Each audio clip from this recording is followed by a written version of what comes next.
پول. این کلمه یه 4 حرفی ستون فقرات زندگی مدرن است. اما پشت پرده این برگه‌های رنگی و اعداد دیجیتال رازهایی نهفته است که کمتر کسی از آنها باخبر است. بانک‌ها و دولت‌ها، سازندگان و گردانندگان این سیستم پیچیده ترجیح می‌دهند بسیاری از حقایق را مسکوت بگذارند. اما وقت آن است که پرده‌ها کنار روند و نگاهی عمیق‌تر به ماهیت واقعی پول بیاندازیم. یکی از بزرگترین رازها این است که پول به معنای واقعی کلمه از هیچ خلق می‌شود. وقتی شما از بانکی وام می‌گیرید، فکر می‌کنید بانک از موجودی قبلی خود به شما پول می‌دهد. خیر، این گونه نیست. بانک‌ها با یک کلیک ساده یا ثبت چند عدد در سیستم‌های کامپیوتری خود پول جدیدی را ایجاد می‌کنند. این فرایند که به آن پولسازی از طریق وام گفته می‌شود، اساس سیستم مالی مدرن است. هر وامی که داده می‌شود، چه برای خرید خانه باشد، چه برای راه‌اندازی کسب و کار، به معنای تزریق پول جدید به اقتصاد است. این پول از هیچ سرچشمه می‌گیرد و تنها پشتوانه آن اعتماد ما به سیستم و توانایی بانک در بازپسگیری وام است. دولت‌ها نیز همین کار را از طریق بانک مرکزی انجام می‌دهند. با خرید اوراق قرضه یا تزریق نقدینگی به سیستم مالی می‌توانند پول جدیدی را به گردش درآورند.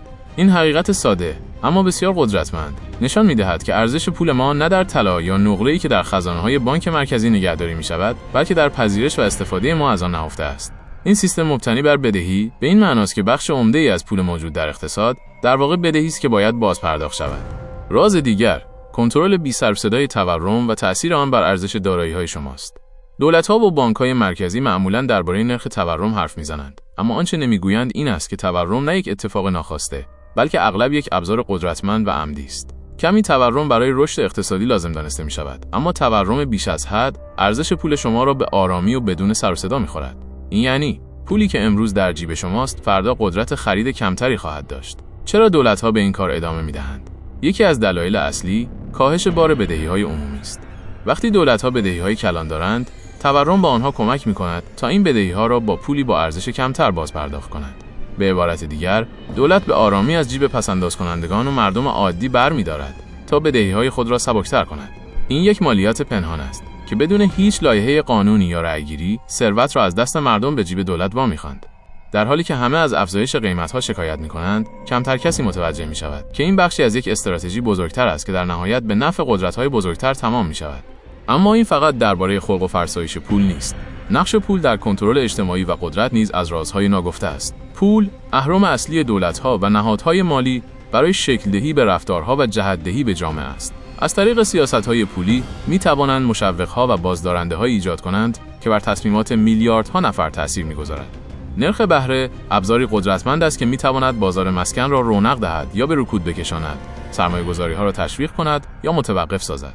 تخصیص وام‌ها و اعتبارات به بخش‌های خاصی از اقتصاد می‌تواند صنایع خاصی را رشد دهد و بقیه را نادیده بگیرد. این یعنی هر دلار و هر تومانی که در جیب شماست در واقع بخشی از یک سیستم کنترلگر بزرگتر است که بر اساس تصمیمات تعداد معدودی از افراد قدرتمند در بانک‌های مرکزی و دولت‌ها عمل می‌کند.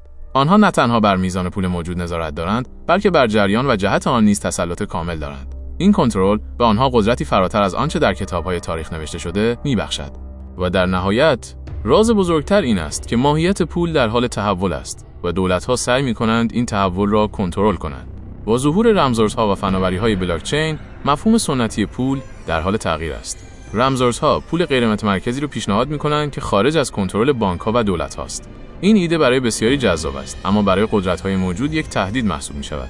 به همین دلیل، دولت‌ها در سراسر جهان در حال بررسی و توسعه پول‌های دیجیتال بانک مرکزی CBDC هستند.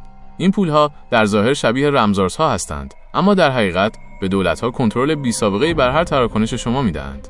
آنها می‌توانند ببینند شما چه چیزی می‌خرید، کجا خرج می‌کنید و حتی ممکن است قابلیت‌هایی مثل انقضای پول یا تعیین سقف برای مصرف را به آن اضافه کنند. این به معنای پایان حریم خصوصی مالی و آغاز یک دوران جدید از نظارت کامل بر زندگی اقتصادی شهروندان است. این سیستم جدید اگر اجرایی شود، می‌تواند قدرت دولت‌ها را تا حدی افزایش دهد که تاکنون در تاریخ بی‌سابقه بوده است. پس دفعه بعدی که پولی را در دست می‌گیرید یا تراکنشی را انجام می‌دهید، به یاد داشته باشید که پشت این عمل ساده پیچیدگی‌های عظیمی نهفته است.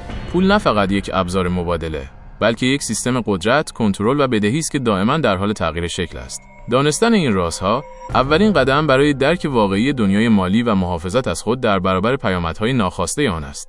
آیا آماده اید که دیدگاه خود را نسبت به پول برای همیشه تغییر دهید؟